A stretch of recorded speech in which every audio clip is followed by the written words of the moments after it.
Bienvenidos a otro podcast de Neuronas Felices. El tema que traigo en este episodio tiene que ver con nuestros adultos mayores y envejecientes.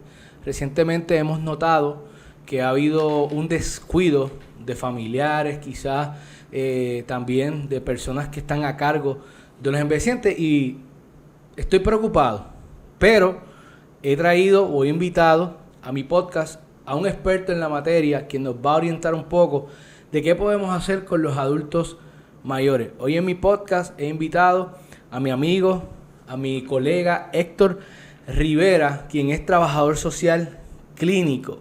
Así que, Héctor, te doy la bienvenida. Gracias por aceptar mi invitación a Neuronas Felices. Mil gracias, Ale. Agradecido por la invitación que nos hace la noche de hoy. Para mí es un placer estar en tu podcast, ¿verdad? Y hablar un poquito sobre estos temas que son de vital importancia, ¿verdad? Para la comunidad en general y para que puedan conocer, ¿verdad? Cómo las necesidades de los adultos mayores en nuestra isla están siendo manejados por las diferentes agencias e instituciones.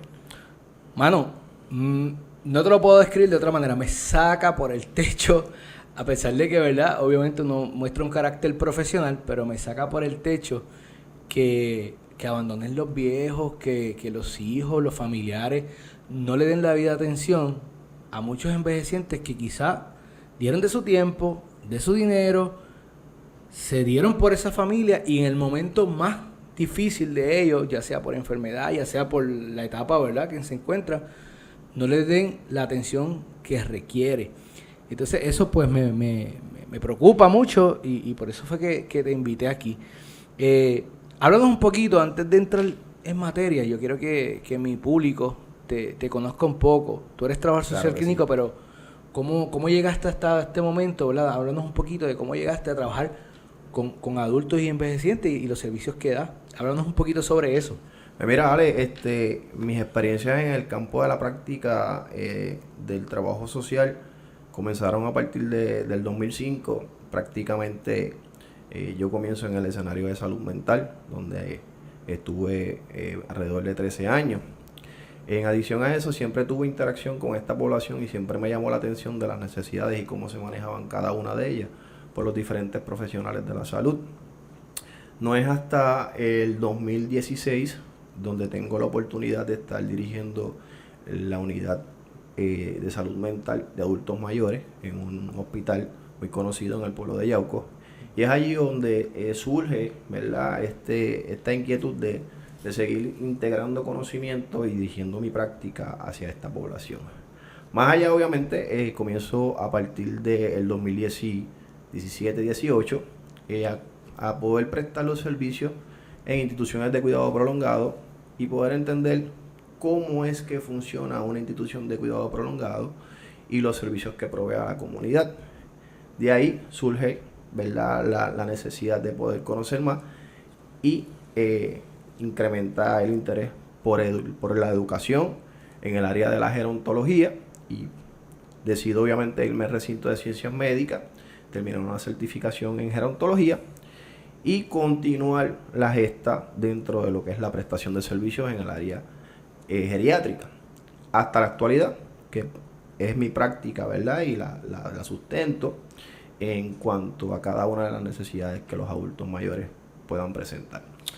Ok, Saki, entonces durante todos estos años tú has podido adquirir un conocimiento y puedes ilustrarnos a nosotros relacionado a que, por ejemplo, ¿qué debe saber o qué debe conocer un familiar para brindar cuidado a los envejecientes en estos lugares de cuidado prolongado? Y cuando hablamos de cuidado prolongado, ¿a qué te refieres?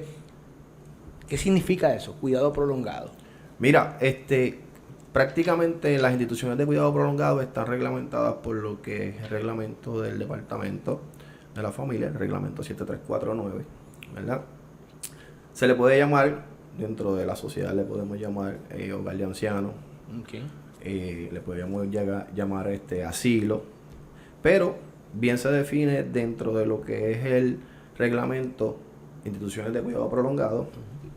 Y cuando vamos a esta definición, lo que buscamos es que las instituciones, con cada una de sus acciones o servicios, intenten prolongar la vida del adulto mayor, mediante una atención caracterizada en el respeto, ¿verdad?, y garantizando el bienestar y la seguridad, que es lo que es parte de la exposición de motivos tanto de nuestra Carta de Derechos como la Ley 121 y, ¿verdad?, otras leyes que acogen, ¿verdad?, y protegen al adulto mayor. Te pregunto, si yo tengo mi papá, mi mamá, ya viejito, un tío, un familiar, y quiero ubicarlo en algún lugar de esto prolongado, ¿verdad? De cuidado prolongado, qué es lo que yo debo conocer? O sea, ¿en qué me tengo que ocupar para yo decir, ok, este hogar sí me va a garantizar que mi papá, mi mamá o mi familiar esté bien cuidado? ¿Qué es lo que yo debo saber? Mira, una de las particularidades y de las preguntas que más emergen dentro de lo que es identificar una institución de cuidado prolongado o un hogar de adultos es cuál es el ideal. ¿Qué tiene que tener ese hogar para yo poder tener seguridad y sentirme tranquilo de que estoy llevando a lo más que amo, a lo más que quiero, que es mi padre o mi madre o puede ser mi abuelo? Y cómo esta institución va a manejar cada una de las necesidades de mi papá, de mi abuelo, garantizando su bienestar y su seguridad. No meramente es una estructura bonita, sino es la disposición, la capacitación, los servicios que estén enfocados en atender las necesidades de una manera real y una manera responsable. Yo creo que esa es una de las preguntas que más se hacen las personas cuando van a tomar una determinación como esta, y que debe ser la última alternativa dentro de la sociedad, ¿verdad?, garantizando el bienestar y la salud integral de cada uno de los adultos mayores de nuestra isla. Entonces, si yo voy a un centro, ¿qué yo debo conocer, verdad, en el asunto de lo que tiene que ver como familiar? Yo que debo preguntarle al centro para yo estar seguro de que mi papá va a estar bien ahí y mi mamá. ¿Qué tú recomiendas? ¿Qué preguntas te han hecho los familiares, por ejemplo? Pues mira, Ale, una de las preguntas que siempre surge, ¿verdad? Prácticamente, Héctor, ¿cuál es el centro que yo puedo seleccionar? Yo siempre le recomiendo a los familiares que seleccionen un centro, primero, que esté licenciado, ¿verdad?, que esté en unas operaciones legales, que esté legalmente y que esté registrado. Segundo, que su personal esté adiestrado en el manejo de pacientes geriátricos y cada una de sus necesidades, que adicional a eso tengan una batería de profesionales que puedan atender las necesidades y que puedan llegar a la facilidad, ¿verdad? Muchas veces entendemos que hay pacientes que por sus limitaciones o su diversidad funcional pues prácticamente no pueden ser llevados o trasladados a una institución o a una oficina de un médico especialista. Así que una de estas es las particularidades que yo siempre voy a orientar a familiares sobre lo que es importante, ¿verdad?, entender y reconocer dentro de lo que es esa selección. Y lo que tiene que ver con los procesos de adaptación que requieren estos envejecientes, ¿qué debe conocer el familiar sobre ese proceso de adaptación? Háblame un poquito de eso. Mira, el proceso de adaptación en una institución de cuidado prolongado es un proceso donde hay emociones envueltas. Hay muchas emociones, hay muchas preguntas, hay muchas dudas. Más que llenar documentos requeridos dentro del proceso de admisión, yo creo que el operador y el personal de la institución de cuidado prolongado debe atender esas dudas, esas inquietudes de familiares y de el mismo adulto mayor, que van a dar pie a crear una alianza, a crear una seguridad, a crear una confianza, donde se le deje saber claramente, ¿verdad?, y se le exponga a esos familiares que las necesidades sí se van a atender y que se van a atender de manera, ¿verdad?, confiable, seguro, porque esa es una de las interrogantes, ese es uno de los miedos de muchas familias, de muchos puertorriqueños. Si verdaderamente esa institución va a atender las necesidades, ¿verdad?, y no va a incidir en maltrato, en negligencia, que son dos elementos, ¿verdad?, que los vemos y sabemos que ocurren dentro de las instituciones de cuidado prolongado. Pero hay que puntualizar sobre lo que es importante realmente en el proceso de adaptación. La familia juega un papel bien importante, no se puede desvincular, ¿Por qué? Porque el adulto mayor necesita a la familia para lograr ese proceso de adaptación. Y así obviamente paliamos lo que se llama el sentimiento de abandono, eventualmente que puede caer o puede desarrollar una depresión. Claro. ¿Y a qué tú crees que se debe? Yo he visto noticias donde han dejado envejecientes en hospitales, quizás abandonados en sus propias casas, ¿verdad? Quizás con condiciones que no se pueden valer por sí mismos. Pero ¿entiendes tú que ha habido un crecimiento en estos centros de cuidado prolongado o hace falta? ¿Qué es lo que realmente tú has identificado en tu experiencia para poder atacar esa problemática? ¿Qué tú entiendes que es lo que está pasando? Mira, de estos casos sí, se ha identificado un incremento en casos de adultos mayores que han sido abandonados en estancias hospitalarias.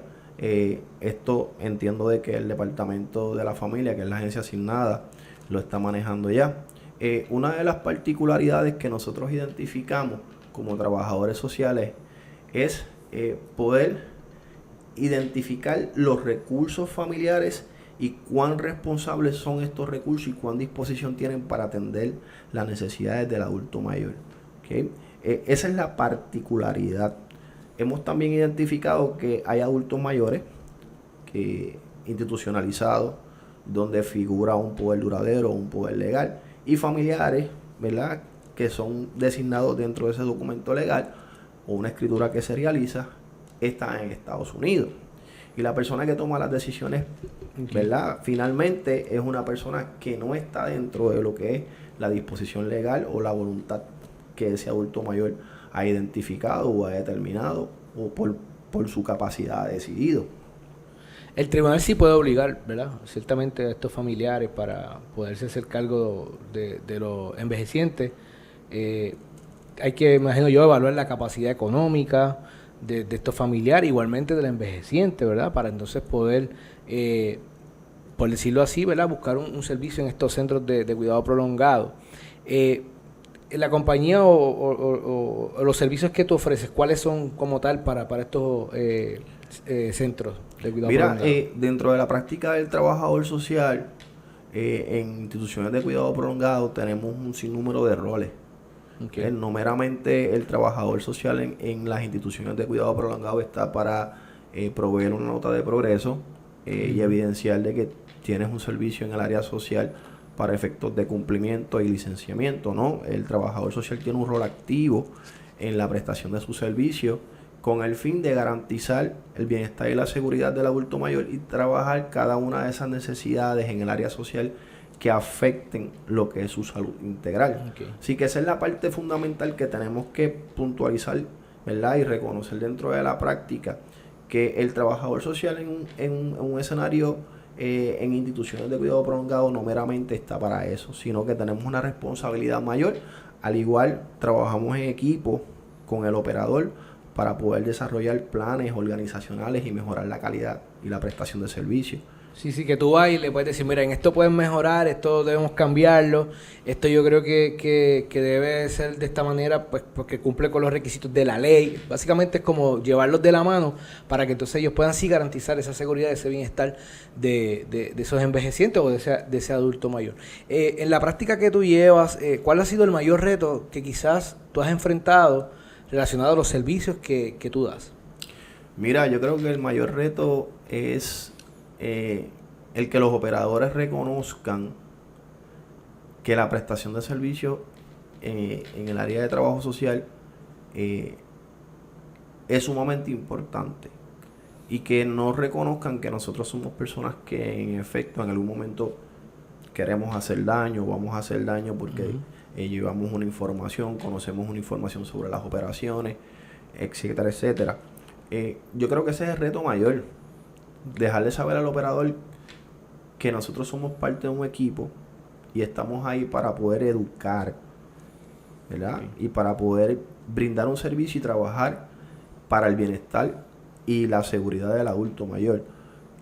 Esto es lo fundamental que yo he podido tener y dentro de mis experiencias, uno de los retos más grandes. Okay. ¿Y los logros que has visto a través del tiempo? ¿Son pocos, son muchos? ¿Algún logro que tú entiendas que diga, mira, se trabajó con este centro, ¿verdad?, sin mencionar el centro, pero quizás se trabajó de esta manera y el logro que sostuvo fue el siguiente. ¿Alguna experiencia que nos puedas contar o narrar sobre esto? Mira, yo creo que los logros sí los hemos tenido, los hemos alcanzado. Hemos llegado a instituciones de cuidado prolongado donde hemos creado alianzas con instituciones externas, donde hemos podido mover nuestros adultos mayores para que puedan tener una capacitación para poder realizar actividades pasivas o activas en el área de la estimulación cognitiva.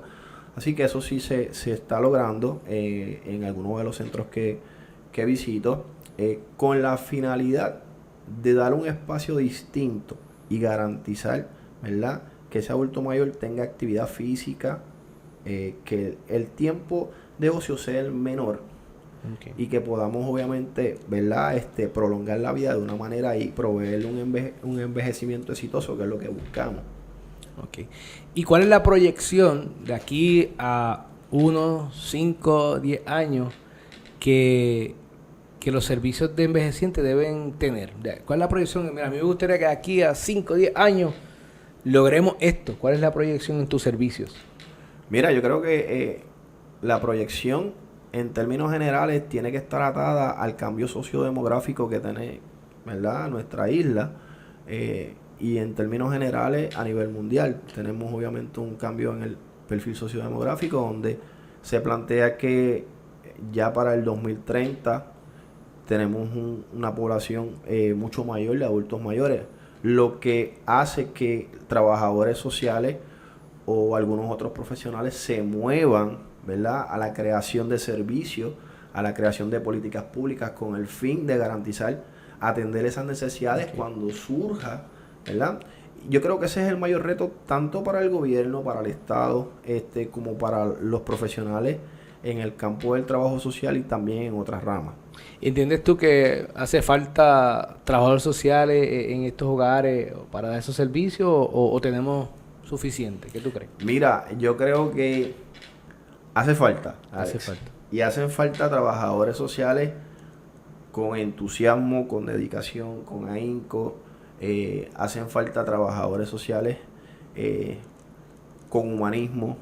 Hacen falta trabajadores sociales que defiendan los derechos de los adultos mayores, tanto ante las situaciones que puedan surgir en el seno familiar o en el sistema familiar, como también las que puedan surgir dentro del proceso de institucionalización. Sí, tú sabes que yo he pensado que esto de los temas de los cuidados, tú sabes, como la matemática, el español, yo creo que esto debe ser como un currículo que deben poner en las escuelas desde que están en elemental, para ya cuando lleguen adultos, como que de alguna manera, ¿verdad?, desde chiquitos por decirlo así, se nos haga conscientes de que vamos a llegar a una etapa donde vamos a usar pamper. Mira, ¿entiendes? La realidad es que yo tenía una visión un poco distinta, ¿verdad?, dentro de la práctica, pero ya cuando entro al recinto de ciencias médicas y pues tengo una capacitación distinta, una preparación académica distinta, pues ya mi perspectiva sobre lo que es el envejecimiento cambia, ¿verdad? Uh-huh. A veces dentro de la prestación de servicios, cuando vamos a educar, le dejamos saber a las personas, familiares, entre otros, venimos a hablar de envejecimiento y nos dicen, Héctor, ¿de qué tú vas a hablar? Y yo digo, bueno, yo voy a hablar de limitación, okay, ¿verdad? Voy a hablar de limitación, voy a hablar de disminución y eventualmente voy a hablar de pérdida, porque es lo que vemos en el envejecimiento. Hay una disminución de la capacidad, hay una limitación por disminución por parte del envejecimiento y eventualmente puede haber una pérdida, ¿verdad? Y esto lo tenemos que conocer sistemáticamente, ¿ok? Porque a veces yo le digo a muchos de los colegas, conocemos muchas áreas o conocemos más de otros temas, pero no conocemos nuestro propio cuerpo y no conocemos cómo nosotros vamos envejeciendo. Uh-huh. Y es cuando tenemos una enfermedad, cuando nos preocupamos eventualmente por nuestra salud, ahí es donde empezamos a conocer cómo envejece el cuerpo. No es necesario, uh-huh, debe ser como bien tú lo planteas, con anterioridad, porque es un proceso continuo del ser humano. Claro, y deben poner como un impuesto que cuando tú comiences a trabajar, porque los papás de uno, ¿verdad?, la mayoría de casos, Si fuéramos a sumar el dinero que quizás nuestros padres han invertido en nosotros, pues ya cuando uno es adulto, ok, mira, te voy a sacar cierto por ciento y lo vamos a poner en un banco. Wow. Para cuando haya que cuidar a tu papá o a tu mamá, pues entonces ya haya un, por decirlo así, un impuesto a tu sueldo para que se puedan, ¿verdad?, garantizar los servicios, porque la parte económica es muy importante. Héctor, finalmente, ¿qué consejo tú le puedes dar o orientación a los familiares, personas que quizás tienen un desconocimiento de qué hacer cuando van a llevar a sus viejitos, ¿verdad?, o a sus familiares a cuidar en un centro, pues ya sea por las razones que sea de trabajo o porque pues no pueden tenerlo porque también tienen sus propias enfermedades? Pero ¿qué consejo tú le podrías dar a todas estas personas? Mira, el primer consejo que le podemos dar a la audiencia, Ale, es que al momento de poder seleccionar una institución donde va a llevar a lo más que usted quiere, sea su mamá, su papá o algún otro familiar, usted esté seguro de la decisión, porque muchas veces esto acarrea sentimientos de culpa si suceden eventualidades y el adulto mayor pues puede, ¿verdad?, tener un daño significativo ante cualquier eventualidad, incidencias, etcétera. Diría yo, ¿verdad?, lo más importante, seleccionar un buen lugar. Seleccionar un buen lugar quiere decir que usted va a mirar desde la A hasta la Z. Okay. Donde usted va a identificar cuál es la disposición tanto del operador como el administrador, como el personal de enfermería, como cada uno de sus profesionales atienden a cada uno de los adultos mayores que están admitidos en ese centro, ¿verdad? ¿Cuál es la capacitación que tienen? Okay. O sea, una de las particularidades que yo siempre miro cuando voy a entrar a un centro es, desde la entrada, la evaluación comienza desde que tú tocas el portón, ¿cómo te reciben? Okay. Hay humanismo, hay amor, hay cariño, hay empatía. Son elementos particulares. ¿Por qué? Porque buscamos que vamos a llevar lo más atesorado para nosotros a un lugar y queremos que le ofrezcan lo que ellos se merecen dentro de sus circunstancias de vida, no menos. Y eso es que vivan con dignidad. Claro, eso es una de las preocupaciones más grandes que tienen familiares hoy en día, de que al momento de seleccionar un centro, no sea, que garantice un buen manejo y un buen cuidado. Okay. Esa es la particularidad, ¿verdad?, de la toma de decisiones. Súper. Dicho esto, Héctor, gracias por orientarnos, por darnos un poco de guía, ¿verdad?, por tener algunos aspectos y criterios importantes que un familiar o alguien, un cuidador, debe conocer para ubicar bien, ¿verdad?, a estos envejecientes en estos hogares de cuidado prolongado. Te doy las gracias porque es un tema que hay que hablarlo. Claro que hay que traerlo a la mesa porque se ha habido un aumento, ¿verdad?, en este asunto de los cuidados que tienen que ver con los viejitos. Así que te agradezco por haber aceptado mi invitación a Neuronas Felices. Sabes que en cualquier otro momento, cualquier otro tema que tú quieras hablar con nuestro público, lo puedes hacer. Estás bienvenido aquí a Neuronas Felices. Te doy las gracias. Gracias, Milale, por la invitación. Y a todos ustedes, no olviden seguirme en mis redes sociales, en Instagram, en TikTok, en YouTube. También, si te gusta el formato audio, no olvides también de seguirme en Spotify, donde también estos podcasts los ponemos para que cuando vayas en el carro o estés limpiando, también lo escuches. No te desconectes de Neuronas Felices y gracias.